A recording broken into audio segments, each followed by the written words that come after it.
मसीह के अजीम जलाली और बबरकत नाम में आप सबको मेरा सलाम। अजीजों, आज हम जिस टॉपिक पर गौर करेंगे, जिसके बारे में हम बातचीत करेंगे, वो है दुश्मन से मोहब्बत। आइए मेरे साथ मिलकर कलाम मुकद्दस में से हवाला निकालें। मत्ती की इंजील उसका 5 बाब और उसकी 44 आयत को हम पढ़ेंगे। कलाम मुकद्दस में कुछ यूं मरकूम है, लेकिन मैं तुमसे कहता हूं कि अपने दुश्मनों से मोहब्बत रखो और अपने सताने वालों के लिए दुआ करो। पाक कलाम का पढ़ा सुना जाना हम सबों के लिए बाइस बरकत हो। खुदा का शुक्र हो। अजीजों, ये वो तालीम है जो इंसान की जिंदगी को बदल देती है। और दुनिया कहती है कि दुश्मन से नफरत करो, लेकिन मसीह कहता है कि दुश्मन से मोहब्बत करो, क्योंकि मोहब्बत जो है ये फतह हासिल करती है। मोहब्बत से हमें फतह हासिल होती है। और अजीजों, मोहब्बत वो कुव्वत है जो नफरत को मिटा देती है और जख्मों को भर देती है।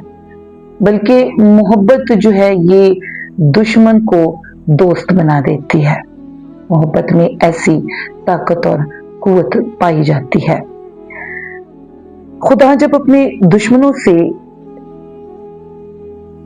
अजीजों जब हम अपने दुश्मनों से मोहब्बत करते हैं तो दरअसल हम खुदा की मोहब्बत को जाहिर करते हैं। वही मोहब्बत जो खुदा ने हमसे की, बनी नौ इंसान से की। क्योंकि खुदा ने हमसे जब मोहब्बत की, हम गुनहगार थे। आए मेरे साथ मिलके एक और हवाला निकालें। रोमियो की मार्फत लिखी गई अंजील और उसका 5 बाब उसकी 8 आयत को हम पढ़ेंगे। कलाम मुकद्दस में यूं लिखा है, लेकिन खुदा अपनी मोहब्बत की खूबी हम पर यूं जाहिर करता है कि जब हम गुनहगार ही थे तो मसीह हमारी खातिर मुआ। आमीन। अजीजों, जब हम गुनहगार थे तो खुदा यीशु मसीह ने हमसे मोहब्बत की। उसने हमसे प्यार किया और हमारे गुनाहों की खातिर वो सलीब पर चढ़ गया।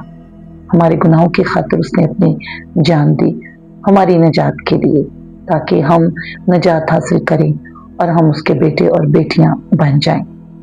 अजीजों, आज अगर हम चाहते हैं कि हम अपने खुदावंद के बताए हुए कलाम पे अमल करें, उसके बताए हुए कलाम के मुताबिक जिंदगी गुजारें, तो फिर वक्त है कि हम इस बात पे गौर करें कि हम अपने दुश्मनों से मोहब्बत करें। और अजीजों, एक बात और करना चाहूंगी यहाँ पर कि अगर ये बात नामुमकिन होती, दुश्मन से मोहब्बत करना नामुमकिन होता, तो खुदावंद इस चीज का हमें हुक्म ना देते। इस बारे में वो हमें हुक्म ना करते कि अपने दुश्मनों से मोहब्बत करो और अपने सताने वालों के लिए दुआ करो, क्योंकि ये बात मुमकिन है। हालांकि ये मुश्किल है, मुश्किल जरूर है, लेकिन ये नामुमकिन नहीं।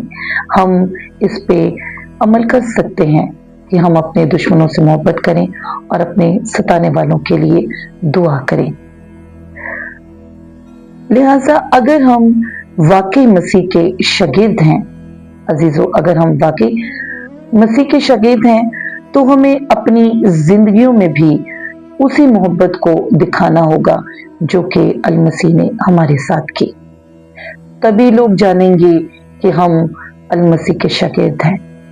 तभी लोगों को हमारी जिंदगियों से ये पता चलेगा कि हम अल मसीह के पैरोकार हैं, हम उसके शागिर्द हैं। और तभी हमारी जिंदगियों से हमारे खुदाम के नाम को इज्जत और जलाल मिलेगा। पाक कलाम में लिखा है कि मुबारक है वो जो सुलह कराते हैं, क्योंकि वो खुदा के बेटे कहलाएंगे। आज का पाक कलाम का पढ़ा सुना जाना हम सबों के लिए बाइस बरकत हो। खुदा उनका शुक्र हो। आमीन।